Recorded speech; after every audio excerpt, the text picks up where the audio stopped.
السلام علیکم ناظرین، اپنی زبان، ثقافت اور تاریخ کے بارے میں جاننے کا ہر انسان کو شوق بھی ہوتا ہے اور اس کا حق بھی ہے۔ ہند کو ہمارے اس خطے کی قدیم ترین زبان کہا جاتا ہے، لیکن یہ زبان کیسے قدیم ہے، اس کی تاریخ کیا ہے اور ہمیں اس کے بارے میں ہم کیسے یہ ثابت کریں گے کہ یہ اس خطے کی زبان ہے، اور اس حوالے سے آج ہم بات چیت کریں گے۔ ہمارے ساتھ رضا تنولی صاحب موجود ہیں، ہند کو گندھارا بورڈ کے ممبر ہیں اور اس کے علاوہ تاریخ پہ کام کرتے ہیں۔ رضا صاحب، آپ کا بہت شکریہ۔ صفدر حسین صاحب، بڑی مہربانی آپ کی۔ جب ہم ہندکو کی تاریخ کی بات کریں کہ کتنی پرانی زبان ہے یا کیا اس کی اہمیت ہے، تو اس کے حوالے سے دیکھا جاتا ہے کہ ہمارے اس ریجن کی ایک پرانی تہذیب جو ہے وہ ٹیکسلا ہے، جو دنیا کی بھی چند بڑی پرانی تہذیبوں میں شمار ہوتی ہے۔ تو ٹیکسلا کی جب کھدائی کی گئی ہے، وہاں سے جو کتبے ملے ہیں، تو ماہرین لسانیات نے ان کو جب ڈی کوڈ کیا ہے اور ان کو جب پروناؤنس کیا گیا، تو ان کے الفاظ 90% جو ہیں وہ آج کی ہندکو سے ملتے جلتے ہیں۔ تو اس حوالے سے ہمارے پاس ایک بیس لائن ملتی ہے، ایک ثبوت ملتا ہے کہ ہندکو جو ہے وہ کئی ہزار سال پرانی زبان ہے۔ ایک تو یہ، دوسرا یہ کہ ہندکو جو ہے یہ انڈو آرین جو لینگویجز ہیں مختلف، ان کا یہ ایک حصہ ہے۔ تو اس میں جب ہم دیکھتے ہیں اس کی وسعت کو، تو ایک تو یہ ہے کہ اگر ہم اس کی پہچان کے حوالے سے دیکھیں، تو ہم اگر ایک لفظ بھی استعمال کریں، تو ہم اگر مانسہرہ سے شروع کرتے ہیں تو ہم سندھ تک، کراچی تک، جو سمندر تک ہم جب چلے جائیں تو ہمیں کہیں مشکل پیش نہیں آتی بولنے میں یا کسی کو سمجھانے میں کہ ہم کیا بات کر رہے ہیں۔ یعنی اگر ایک لفظ ہم صرف لے لیتے ہیں پانی کا، تو ہم ہندکو میں کہتے ہیں پانی۔ اب ہم تھوڑا سا نیچے چلے جائیں گے، آگے پنجابی آ جائے گا، تو پنجابی میں ہم کسی کو کہہ دیں کہ پانی دے دیں، پانی، تو اس کو سمجھانے کی ضرورت نہیں، وہ ہمیں پانی دے گا۔ سرائکی بیلٹ میں آگے چلے جائیں تو وہ بھی ہمیں پانی بڑی آسانی سے وہ سمجھ جائے گا، اور سندھی کو بھی جب ہم کہیں گے کہ پانی دے تو وہ سمجھ جائے گا۔ اس کو مطلب ہمیں زندگی مل رہی ہے، وہاں سے ہمیں زندگی مل رہی ہے، ہر جگہ پہچان مل رہی ہے۔ ٹھیک ہے۔ تو اس حوالے سے شاید ہم یہ بھی کہہ سکتے ہیں، ہمارے پاس اس کا کوئی ثبوت تو نہیں ہے اور ہم کسی زبان کو بھی کمتر نہیں سمجھتے، سب زبانیں بہت اعلیٰ ہیں اور یہ گلدستے ہیں، بالکل جو خوبصورتی ہیں، مختلف رنگ ہیں، لیکن ہم یہ کہہ سکتے ہیں کہ ہندکو ہی ان سب کی اوریجن ہے۔ صحیح۔ اس حوالے سے تھوڑی سی بات میں آگے کرنا چاہوں گا کہ جب ہم دیکھتے ہیں کہ ہندکو کا جو سب سے پرانا جو ایکسنٹ ہے وہ آپ کو ملے گا تناول میں، اسٹیٹم میں، اور اس سے پیچھے نہیں ہے۔ صحیح۔ تو یہی لہجہ جب نیچے جاتے ہیں تو تھوڑا تھوڑا بدلتا ہے، مطلب پہاڑوں سے جو آپ میدانی علاقوں کی طرف آپ ہجرت کرتے جائیں گے تو اس میں روانی یا اس میں آسانی آتی جاتی ہے۔ ہندکو کو گندھارا بورڈ جو ہے، اس کا یہ کیا ہے اور اس کا بنیادی مقصد کیا ہے؟ اچھا، گندھارا ہندکو بورڈ جو ہے یہ بیسیکلی ایک بنی ہے گندھارا ہندکو اکیڈمی۔ ہمارے کچھ دوست ہیں پشاور کے، اور اس میں ضیاء الدین صاحب ہیں جو ابھی گندھارا ہندکو بورڈ کے سیکرٹری جنرل ہیں، تو انہوں نے اپنے گھر سے کئی سال پہلے اس کا آغاز کیا تھا، گندھارا کا ہندکو زبان پہ کام کرنے کا۔ تو پھر کچھ دوستوں کو انہوں نے ملایا اور آہستہ آہستہ چلتے رہے۔ پھر چلتے گورنمنٹ کے ساتھ نیگوشیٹ کی، تو پشتو اکیڈمی تو بہت پرانا، بہت عرصہ ہو گیا تھا ہمارے صوبے میں قائم تھی، لیکن چونکہ صوبے کے حوالے سے بھی دوسری بڑی زبان ہندکو ہے، تو ہندکو کا سرکاری سطح پہ کوئی سرپرستی نہیں تھی۔ تو اس لیے پھر حکومت کے ساتھ جب مذاکرات ہوئے تو انہوں نے گندھارا ہندکو اکیڈمی کا قیام عمل میں آیا۔ تو گندھارا ہندکو اکیڈمی کے کاموں کی نگرانی کے لیے، ان کی ایکٹیویٹیز کو مانیٹر کرنے کے لیے اور اس کو دیکھنے کے لیے یا اس کو مزید گائیڈ لائن دینے کے لیے گندھارا ہندکو بورڈ کا قیام عمل میں لایا گیا۔ گندھارا ہندکو بورڈ کے اس وقت جو چیئرمین ہیں وہ ہوتا ہے، ہر 3 سال بعد الیکشن ہوتے ہیں، نئے لوگ آ جاتے ہیں۔ تو ابھی جو ہیں اعجاز قریشی صاحب ہیں جو وفاقی متصب بھی ہیں، ابھی ہمارے چیف سیکرٹری رہے ہیں پہلے، وہ گندھارا ہندکو بورڈ کے چیئرمین ہیں۔ اور اسی طرح جو گندھارا ہندکو اکیڈمی آتی ہے، اس کا secretary higher education by virtue of his post جو ہے وہ اس کا سربراہ ہوتا ہے. تو یہ تو اس کی فارمیشن. ٹھیک ہے، یہ آپ کے اس ادارے کی جو ہے اس کی ہے. پھر اس میں یہ ہے کہ ہم نے اس میں بہت کام کیا ہے. گندارا ہندکو بورڈ نے جو ہے یا گندارا ہندکو اکیڈمی کہیں ہندکو زبان کے تحفظ کے لیے اور اس کی ترویج کے لیے بہت زیادہ کام کیا ہے. لیکن اس میں ایک اور خوبصورتی بھی ہے جو کسی اور اکیڈمی نے نہیں کیا. ہم یہ کہہ سکتے ہیں کہ اس میں پنجاب کی جو اکیڈمی ہے اس نے نہیں کیا، وفاق میں جو اکیڈمیاں ہیں انہوں نے بھی اتنا کام نہیں کیا، پشتو اکیڈمی ہے اس میں اتنا کام نہیں کیا. یہ اعزاز گندارا ہندکو بورڈ اور ہندکو اکیڈمی کو حاصل ہے کہ اس نے کوئی بہت کم وقت میں 4-5 سالوں میں 450 سے زیادہ کتابیں چھاپی ہیں. لیکن اور کام صرف ہندکو پہ نہیں کیا، باقی بھی جتنی نیگلیکٹڈ زبانیں ہیں ان سب پہ کام کیا ہے. سب میں پبلیکیشن کی ہے، سب کی کانفرنسز کی ہے. گوجری پہ کام کیا ہے، کوستانی پہ بھی کیا ہے، چترال میں جو کھوار زبان ہے اس پہ کیا ہے. پشتو میں بھی ہماری پبلیکیشن آئی ہیں، حالانکہ پشتو کی اکیڈمی موجود ہے. انگلش میں بھی ہم نے شائع کی ہیں، اردو میں بھی کی ہیں، اور ایون پنجابی میں کی ہیں. اور پنجابیوں کے لیے سب سے بڑی ڈکشنری جو ہے وہ گندارا ہندکو بورڈ نے چھاپ کر انہیں دی، ایک انعام کے طور پر، اپنے طور پر گفٹ دیا. صحیح، اپنے نیک خواہشات کے ساتھ. نیک خواہشات کے ساتھ. تو اس لیے ہمارا یہ کہ ہم کسی کے ساتھ تعصب نہیں ہیں. صحیح، ہم سب کی خوبصورتی کو، سب زبانوں کے کردار کو تسلیم کرتے ہیں، لیکن اپنی زبان جو ہے اس کے تحفظ کے لیے ظاہر ہے ہم نے زیادہ کام کرنا ہے. تو زیادہ پبلیکیشن ہماری اس میں ہے. اچھا، اس میں ایک اور چیز بھی تھوڑی سی آ جاتی ہے کہ اس میں صرف یہ نہیں کیا کہ کسی ایک چیز کو فوکس کیا ہوا. تاریخی کتابیں بھی ہیں اس میں، نصاب بھی ترتیب دیا ہے، اور نصاب یہاں تک کہ جو پرائمری اسکول ہیں ان کے لیے بھی نصاب بنایا ہے. اور ابھی جو یونیورسٹیز لیول پہ مختلف یونیورسٹیز کے ساتھ اور ہائر ایجوکیشن کمیشن کے ساتھ مل کر بی ایس لیول کے لیے بھی ہم نے نصاب، بی ایس ہندکو کا نصاب بھی تیار کیا ہے. پھر اسی طرح جو الفابیٹس ہیں ہندکو کے وہ بھی تیار کیے ہیں. اس سے ہٹ کر اگر ہم دیکھیں تو مختلف جو تاریخی پس منظر میں زبان کے حوالے سے یا قوم کے حوالے سے یا قبیلے یا علاقے کے حوالے سے ترویج کے لیے مختلف چیزیں ہوتی ہیں، اس میں مذہب بھی ایک بڑا عنصر ہوتا ہے. تو مذہبی طور پر یہ ہے کہ ہندکو میں قرآن مجید کے منظوم ترجمے ایبٹ آباد سے ہمارے ایک دوست تھے، مرو میں فوت ہو گئے ہیں، انہوں نے لکھا تھا. اکثر ہمیں ظاہر ہے پولیٹیکل جو نیریٹو ہمارے بنتے ہیں اس میں یہ کہا جاتا ہے کہ ہندکو صرف 3 اضلاع تک محدود ہے. جب ہم کے پی کی بات کریں یا باقی جس طرح آپ زبانوں کا آپ حوالہ دے رہے ہیں، پنجابی ہے، سرائکی ہے، تو اس خطے میں ہماری زبان کہاں تک آپ سمجھتے ہیں کہ ہندکو کہاں تک بولی جاتی ہے یا سمجھی جاتی ہے جو ہمارا کے پی کا ریجن ہے؟ اچھا، اب خیبر پختونخوا کی بات کریں تو یہاں پہ مانسرا میں ہندکو ہے، ایبٹ آباد ہے، ہری پور ہے. یہ تو ہزارہ کے جو اضلاع ہیں اس میں آگے ہیں. لیکن اس کے ساتھ پھر سوابی میں ہندکو ہے، مردان کے کچھ گاؤں میں ہندکو ہے، نوشہرہ میں ہندکو ہے، اکوڑا خٹک میں کچھ گاؤں ہیں ان میں ہندکو ہے. اس طرح پشاور سٹی جو ہے وہ ہے ہی ہندکو بولنے والوں کا شہر ہے. اور پشاور سٹی کے ساتھ جو ہے جگڑا گاؤں جو ہے، افتخار جگڑا جو ہمارے وہ بھی رہتے ہیں، وہ بھی بنیادی طور پر ہندکو اسپیکر ہیں. جگڑا گاؤں بھی ہے. اسی طرح کوہاٹ جو ہے، کوہاٹ سٹی وہ ہندکو کا ہے. ڈی آئی خان ہے، یہ بھی ہندکو کے ہیں. تو یہ بہت بڑا بنتا ہے. صحیح. اندازاً اس کو بولنے والے جو جن کو ہم ہندکو کہتے ہیں، باقی زبانوں پہ اس پہ چھاپ نہیں لگتی جب تک پنجابی کی، سرائکی کی یا سندھی کی یا باقی زبانوں کی. اس میں اندازاً کتنے بولنے والوں کی تعداد کتنی ہوگی ان کی؟ اگر آپ ان اضلاع اور ان ایریا کو شامل کریں تو مجھے لگتا ہے کروڑ سے تو زیادہ ہیں، یہ بنتے ہیں.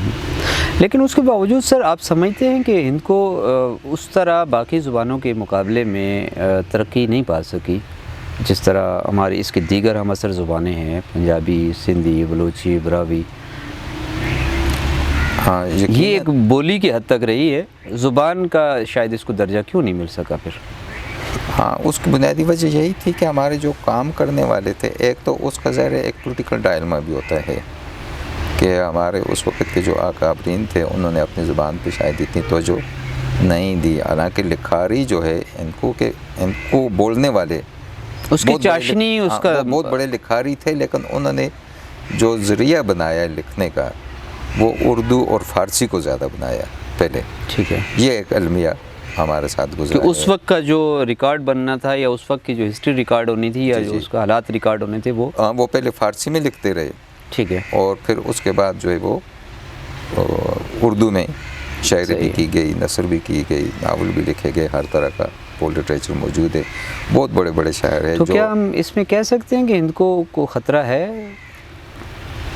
ہاں ان خود کو خطرہ تو ہے،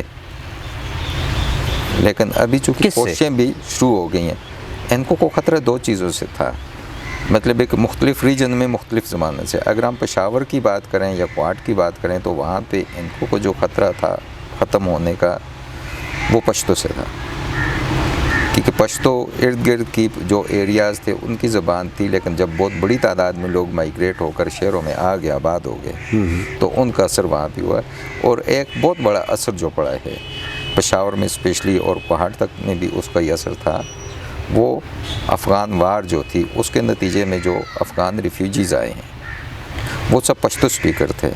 تو اب وہ پشاور کے ارد گرد آل آف سڈن آ کر 20-25 لوگ جب آباد ہو گئے، اور شہر میں جدھر بھی دیکھیں مقامی لوگوں سے زیادہ پھر وہی نظر آتے تھے، تو اس وجہ سے بھی بہت زیادہ اثر پڑا ہندکو زبان پہ۔ ٹھیک ہے، اور جو ہندکو کا تھوڑا سا مختلف کلچر ہے، جیسے تو پشتو اور ہندکو کا آلموسٹ سیم ہی ہے، لیکن تھوڑا سا مختلف بھی ہے، تو وہ بھی متاثر ہوا اس مائیگریشن کی وجہ سے بھی۔ اور اس کے اثرات صرف وہیں نہیں، اگر ہم دیکھیں تو اس کے اثرات ہری پور میں بھی کیمپ بنے، وہاں پہ بھی پڑے ہیں، ٹھیک ہے، مانسرا میں بھی کیمپ بنے ہیں بڑی تعداد میں، تو یہاں پہ بھی پڑا ہے اس کا اثر۔ ہندکو کو خطرے کی اگر ہم بات کریں تو پہلا خطرہ تو ہمیں اپنی ذات سے ہے کہ ہم اس کو ترجیح دیتے ہیں یا نہیں دیتے جو ہندکو بولنے والے ہیں، بنیاد تو ہم ان سے لیں گے، لیکن اس کے ساتھ جب ہم دیکھتے ہیں سیاسی سماجی طور پر، تو اس میں اباسین سے اس طرف جو ایریاز ہیں، جو پشاور سٹی ہے یا بنو ہے یا ڈی خان ہے، تو وہاں پہ ہندکو کو جو خطرہ ہے وہ پشتو زبان سے ہے۔ وہ اس لیے کہ ارد گرد کے جو دیہات ہیں یا باقی جو اضلاع ہیں وہ پشتو سپیکرز ہیں، اور وہاں سے بہت بڑی تعداد میں، یعنی ہم یہ بھی کہہ سکتے ہیں کہ مقامی آبادی سے زیادہ بڑی تعداد میں لوگ مائیگریٹ ہو کر آ گئے، وہاں پہ مائیگریٹ ہو گئے، تو انہوں نے اثر ڈالا ہے۔ ظاہر ہے وہ اپنے ساتھ اپنا کلچر، اپنی زبان لائے ہیں، وہ تعداد بہت زیادہ ہے، تو وہ اثر انداز ہوئے ہیں۔ ایک تو یہ تھا۔ دوسرا وہاں پہ اب پشاور میں اور کوہاٹ میں جو اثر پڑا بہت زیادہ وہ افغان ریفیوجی کا تھا، کہ جو افغان کرائسس تھا اس کے نتیجے میں لاکھوں کی تعداد میں جو ملینز میں ریفیوجیز آئے ہیں۔ اب آپ پشاور کا ہی لیں، اور پشاور اور اس کے مضافات، توازن بگڑ گیا، جو توازن بگڑ گیا کہ پشاور اور اس کے مضافات میں آل آف سڈن، یعنی سال 6 مہینوں میں 20-25 لوگ باہر سے آگے آ کر وہ وہاں پہ آباد ہو گئے۔ تو اب گاڑیاں دیکھیں ان کے پاس ہیں، ہوٹل دیکھیں ان کے پاس ہیں، جس طرف دیکھیں تو مقامی لوگ اس میں نظر ہی نہیں آتے تھے، وہ اتنی بڑی تعداد میں آئے اور آباد ہوئے، تو انہوں نے بھی وہاں پہ بہت بڑا اثر ڈومینیٹ کر گئے۔ یہ ڈومینیٹ کیا۔ تقریباً آپ کو باقی تقریباً علاقوں میں بھی نظر آ رہی ہے اثرات، تو باقیوں میں بھی ہے، لیکن وہاں پہ بہت بڑا تھا نا۔ صحیح ہے۔ تو اور یہ ظاہر یہ ایک ارتقائی عمل ہے، ایک یہ حادثات ہیں، یہ بھی ایک بڑا حادثہ ہوا، تو اس کے نتیجے میں یہ چیز ہوئے، اور پھر اس کے اثرات آپ دیکھیں تو ہری پور میں کیمپ بنے، وہاں پہ بھی لاکھوں کی تعداد میں لوگ آئے، افغانی جو آئے پشتو سپیکر، وہاں پہ بھی اثر پڑا، مانسرا میں آئے، مانسرا میں بھی اثر پڑا۔ کچھ چیزیں ہم نے بھی انہیں دیں، یہ نہیں تھا کہ مکمل انہوں نے لی ہیں، لیکن سر وہ بھی بہت بڑی تعداد میں وہ لوگ بھی اب مقامی زبان کو اڈاپٹ کر رہے ہیں۔ یہی کہہ رہا ہوں کہ یہ نہیں کہ صرف ہم پہ ہندکو پہ اثر پڑا ہے، لیکن ہم نے بھی ہندکو نے بھی ان پہ شاید اثر یہ ڈالا ہے۔ تہذیب کے ارتقاء کا بالکل یہ عمل ہے جو جاری ہے، اور اس میں ظاہر ہے وہی چیز سروائیو کر سکے گی جس میں جان ہوگی۔ کیا ہندکو میں اتنی جان ہے؟ بالکل ہندکو میں اتنی جان ہے، تو اب اس کے لیے یہ ہوگا کہ ہمیں صرف کوشش کرنے کی ضرورت ہے نا۔ اچھا تھوڑی سی بات ہماری مکمل نہیں، ہم نے کہا کہ اٹک پہاڑ سے تو ہمیں خطرہ جو ہے وہ پشتو سے ہے، لیکن ہزارہ کے جو اضلاع ہیں یہاں پہ ہمیں خطرہ اردو سے ہے، پشتو سے نہیں ہے۔ یہاں پشتو کو ہندکو سے خطرہ ہے، ٹھیک ہے، لیکن ہندکو کو بذات خود جو ہے وہ پشتو سے نہیں بلکہ اردو سے خطرہ ہے، چونکہ ہم نے اپنے گھروں میں اپنے بچوں کے ساتھ ماؤں نے اردو بولنا شروع کر دیا ہے، ہندکو کو چھوڑ دیا ہے۔ تو اس لیے یہاں پہ جو ہمیں کوشش کرنی ہے وہ اردو کے حوالے سے کرنی ہے کہ ٹھیک ہے اردو ایک رابطے کی زبان تو ہے، بلکہ اردو کو ہم یہ بھی کہہ سکتے ہیں کہ اردو ہم سے ہی پیدا ہوئی، یہ بھی ایک دعویٰ ہے، بالکل وہ ہماری وہ کیا کہتے ہیں ان کو میں کہتے ہیں تی پین. بالکل ہاں ہماری بیٹی ہے, لیکن بہرحال بیٹی کو بیٹی اردو کے ویسے وارث بہت زیادہ ہے. بالکل بالکل. تو ماں نہیں ہونا چاہیے, اب وہ ماں کی جگہ پہ. سر ہم اس کو اس ریجن کی ایک اردو زبان کہہ سکتے ہیں جو آپ کو کشمیر سے لے کر سارا یہ آپ کا خطہ جو ہے اس میں ایک رابطے کی زبان ہے؟ بالکل. اگر ہم کشمیر کی بات کریں تو کشمیر کے تقریباً تمام اضلاع حتیٰ کہ مقبوضہ کشمیر تک کے علاقے جو ہے, مقبوضہ کشمیر میں بھی ان کو بولی جاتی ہے. ان کو جو ہے اب کشمیر میں جو آپ نیلم ویلی میں جائیں, ضلع نیلم ہے, جہلم ہے, مظفر آباد ہے, باغ ہے, تو ان میں تو مکمل ہندکو ہے. باقیوں میں بھی ہندکو پہاڑی لہجے میں ہے. تو پہاڑی جو ہے وہ ہم یہ سمجھتے ہیں کہ وہ بھی ہندکو کا یہ لہجہ ہے. تو اس والے سے پھر ہم دیکھیں تو وہ بھی ہوتا ہے. اور کشمیر میں بھی سری نگر میں بھی ہندکو ہے, مطلب ہمارے ساتھ لوگ رابطے میں بھی آتے ہیں مختلف میڈیا کے حوالے سے, تو وہ ہندکو بول رہے ہوتے ہیں. اور ایک دوسری چیز کہ کچھ عرصہ پہلے, چند سال پہلے جب زلزلہ آیا تھا, اس میں یہ جو تھا 2005 کا, نہیں اس طرف یہ ماؤنٹ ایوریسٹ جس ملک میں ہے, ٹھیک ہے, نیپال میں. تو ہمارے دوست منصر کے جو ہیں وہ وہاں پہ گئے, تو انہوں نے وہاں پہ دیکھا جا کر کہ وہاں پہ ان کو بول رہے تھے. اچھا. نیپال میں زلزلے میں گئے, ہمارے وہ اختر نعیم صاحب ان کا بیٹا ہے, وہ گیا. جانا ہمیں تھا لیکن ہماری اس وقت کوئی مجبوری تھی, ہم نہیں جا سکے. تو پھر اس بچے کو نیپال تک اس کے اثرات جا رہے. تو نیپال میں جب وہ گاؤں میں دیکھا جا کر, اس نے مختلف دیہات تھے ان میں جا کر دیکھا, وہاں پہ لوگ جب بات کر رہے تھے اور باقی لوگوں کو تو سمجھ نہیں آ رہی تھی, جو باقی ممالک کے لوگ تھے جو ریسکیو ورکر تھے, تو یہ گیا تو اس کو کوئی مسئلہ نہیں ہوا کہ وہ تو ان کو بول رہے تھے, اور وہ 80% ان کو بول رہے تھے, ان کا الفاظ تھا. تو اس حوالے سے اگر ہم دیکھیں تو یہ شاید اس والے سے ریسرچ نہیں ہوئی. اگر ریسرچ ہوتی تو پتہ نہیں اور کہاں مطلب اس پہ باقاعدہ کام نہیں ہو رہا کیا؟ ان کو گندھارا بورڈ اس پہ کام کر رہا ہے ریسرچ پہ, یا فی الوقت اس کو یہی ہے کہ گندھارا ان کو بورڈ ظاہر ہمارے محدود وسائل ہیں اور زیادہ ہم والنٹیری لوگ اس میں کام کر رہے ہیں, تو اپنے محدود وسائل میں کافی بڑا کام کر رہا ہے. سر ایک زبان کی پائیداری کے لیے کیا لوازمات ہوتے ہیں اور ہند کو ان پہ کس حد تک پورا اترتی ہے؟ زبان کی پائیداری کے لیے جو بنیادی لازمات تو یہی ہوتی ہے کہ اس میں مختلف جو ہیں ثقافت کے جو عنصر ہیں وہ شامل ہونے چاہیے. تو ہند کو اس میں مکمل اترتی ہے. مطلب اس میں آپ دیکھیں ہماری جو مائیا ہے, ہائیکو ہے, تو اس کو جاپان والے بھی بہت پسند کرتے ہیں. جاپان والے بھی کہتے ہیں کہ ہائیکو ہماری ہے, حالانکہ ہائیکو ہمارا یہ دعویٰ ہے کہ ہائیکو ہمارا ہے, یہاں سے شروع ہوتی ہے. اس کے علاوہ بھی شاعری کی مختلف جو اصناف ہیں وہ سب موجود ہیں, نثر میں اس میں موجود ہے, اور جو کلچرلی جو چیز ہیں, جو سانگز ہیں کلچر کے حوالے سے, وہ سب بھی اس میں موجود ہیں. اور باقی بھی اگر دیکھیں تو اس کو اگر ہم ریسرچ کے حوالے سے دیکھیں یا ہم اپنے روزمرہ استعمال کے حوالے سے دیکھیں تو ہر چیز کے لیے ہمارا اپنا علیحدہ نام موجود ہے, ہر چیز کا اپنا نام. اب کوئی چیز ایجاد ہی اب ہوتی ہے, ٹھیک ہے, اس کی ظاہر ہے عمر نہیں ہے, لیکن اگر پرانے جتنے بھی دیکھیں تو ہر چیز کے لیے ہم نے اپنا نام رکھا ہے. اور رچ تو اتنی ہے کہ ہم نے ہر ایونٹ کے لیے ہمارے پاس اپنا نام ہے, جو اردو میں یا انگریزی میں نہیں ہے. یعنی ہم جو گفٹ ہے نا, انگریزی میں تو ایک ہی لفظ ہوتا ہے گفٹ ہوتا ہے, جو بھی ہو, تو ہمارا ہر ایونٹ کا گفٹ مختلف ہوگا. دین ہمارا مختلف ہوتا ہے, نیندرا ہمارا الگ ہے. تو اسی طرح باقی بھی ہر ایونٹ کے لیے جو گفٹ دیتے ہیں اس کا علیحدہ نام ہے. سر میرے خیال میں ہم اس سارے تذکرے میں ایک چیز کو جو بھول رہے ہیں وہ شاید ٹیکنالوجی آپ کو نہیں آ رہی کہ جو تمام زبانوں کو کھا رہی ہے اس وقت. ہاں, ٹیکنالوجی ہم یہ بھی کہہ سکتے ہیں کھا بھی رہی ہے, لیکن ٹیکنالوجی جو ہے وہ پروموٹ بھی کر رہی ہے. اب یہ ہم پہ ڈیپینڈ کرتا ہے کہ ہم ٹیکنالوجی کا استعمال کس حد تک کرتے ہیں یا نہیں کرتے.